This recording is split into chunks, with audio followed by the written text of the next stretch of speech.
ও আমাকে সবাইকে শুধু বাবা বাবা বলে ডাকে। আমি এটা নিতে পারি না, কষ্ট হয় আমার।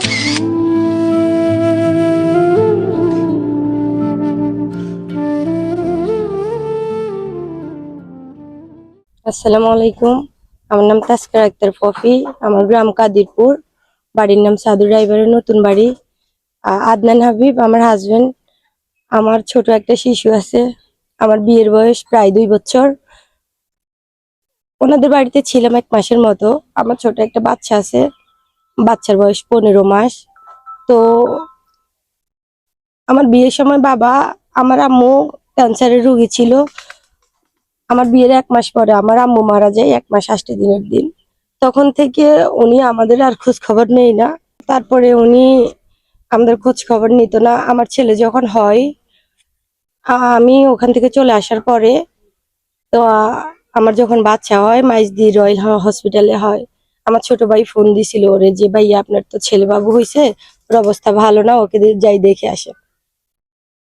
তো উনি আমার ছোট ভাইরে বলছে যে, বাঁচলেও আমার কোনো আপত্তি নাই, মরে গেলেও আমার কোনো আপত্তি নাই।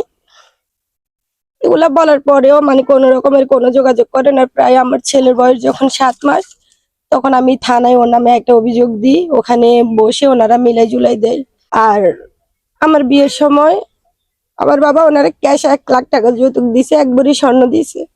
মা যখন মরে যায়, বাবা বলে যে আমি নাকি মার জন্য অনেক কিছু করছি। আমার মায়ের শেষ একটা নিশান ছিল কানফুল, ওটা বাবা আমাকে দেওয়ার পরে ওনারা কি করে আমার থেকে নিয়ে যায়, নিয়ে বিক্রি করে দেয়।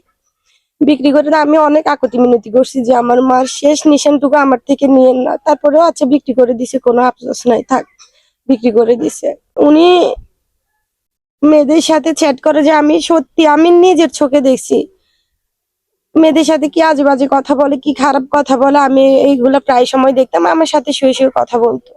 এগুলা নিয়ে যখন প্রতিবাদ করছি, তখন মানে ও আমাকে অনেক কথায় কথায় মারধর করতো, কথায় কথায় গায়ে চলে আসতো, মারতো। ওর ফ্যামিলি এগুলা নিয়ে কোনো কথা বলতো না। আপনারা বিশ্বাস করবেন না হয়তো, ও সপ্তাহে ও মানে 10 দিন 15 দিনও বাসায় আসতো না।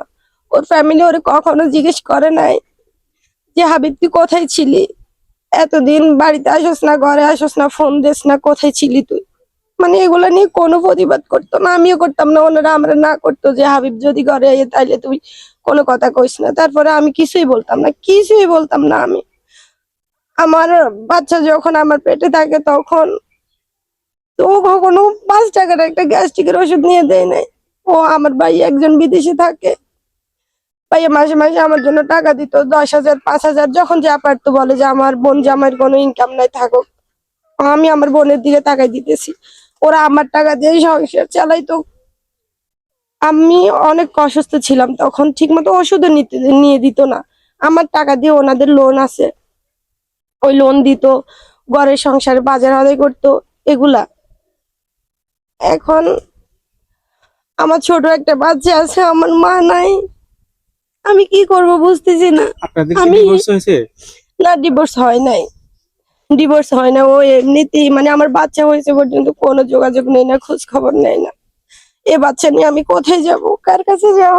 হ্যাঁ, আমার আগে একটা বিয়ে করছে। আমার আগে বিয়ে করছে, ওই মেয়ের সাথে ডিভোর্স হয়ে গেছে।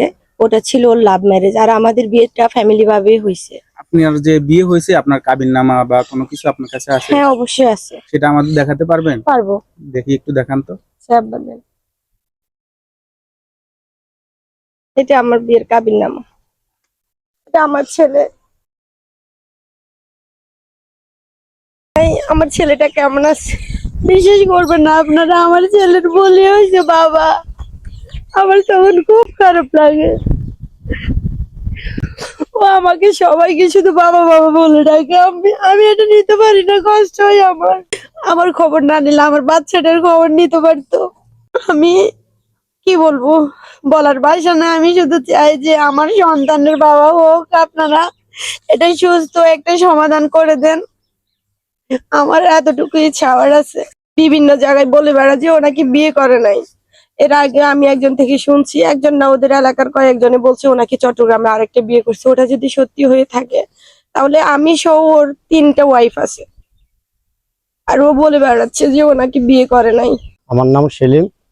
আমার গ্রাম 16 নম্বর কাজীরপুর ইউনিয়ন 8 নম্বর ওয়ার্ড। আমার একটি মেয়ে জমিদারের উত্তরে আদনান হাবিবের কাছে বিয়ে দিছি।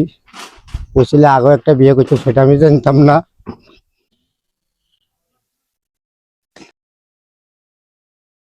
আমার তো 1 লক্ষ টাকা যৌতুক নিচে 1 বুড়ি স্বর্ণ দিছি।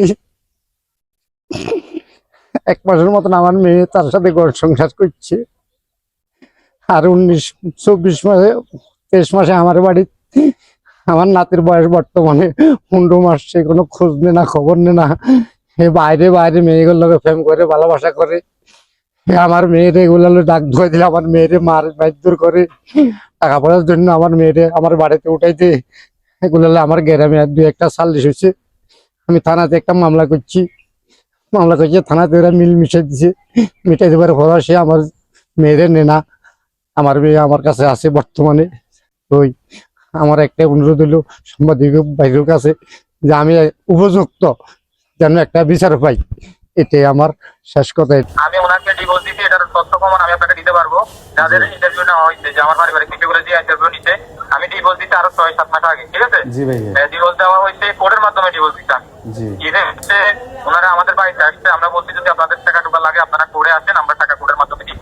কথা ক্লিয়ার বুঝতে পারছেন? জি জি তো এখন আমাকে পাঠানোর জন্য হচ্ছে মিডিয়া লাগাই দিচ্ছে এবং হচ্ছে আমাকে অনেক বাজেভাবে পাঠানোর জন্য ট্রাই করতেছে আচ্ছা, সবাই। ওনারা যে আপনারা অভিযোগটা সাংবাদিকের কাছে করতেছে, আমি জি আমি আপনারা প্রয়োজনে রেকর্ড করতে পারেন, কারণ আমি এখন চাচ্ছি না যে কোনো চ্যানেলে আমি হচ্ছে আপনারা হচ্ছে কথাগুলো রেকর্ড করে থাকতে পারেন, কারণ আমি এখন সরাসরি আসতে চাচ্ছি না।